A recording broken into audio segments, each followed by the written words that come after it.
What's up, everybody? John here with Motivation Theory Running. Out on the trail run right now. Wearing my Speedgoat, my Hoka One Speedgoat 4s.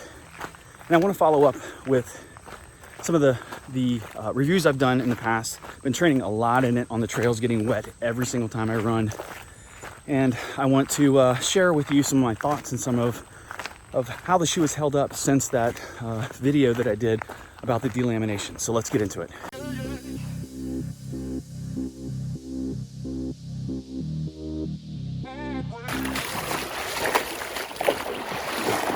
Yeah.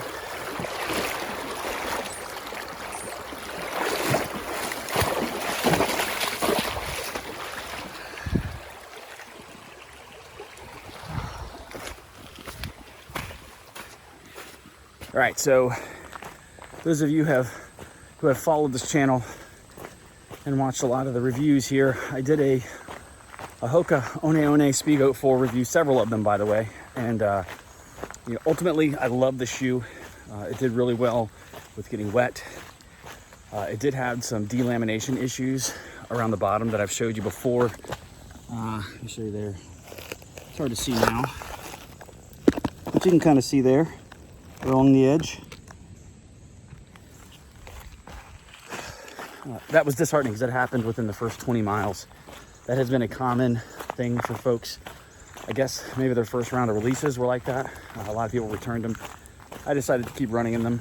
I've had no further issues with the shoe. The delamination hasn't gotten really much worse. At this point, I don't think it really matters a whole lot. The shoe has been fantastic. It's an awesome trail shoe. I've loved it.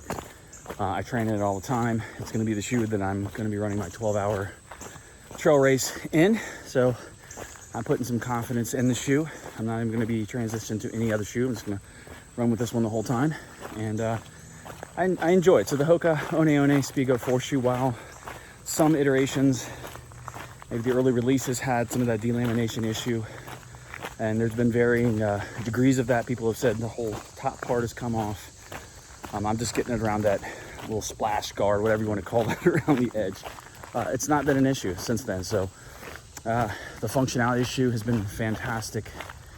And I run a lot in these. I cross water a lot in them. So I'm putting them through the test, and probably close to 100 miles now.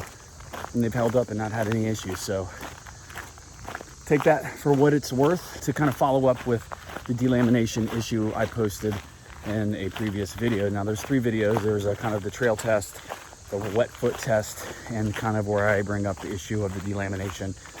I'll throw this one in there. Your mileage may vary.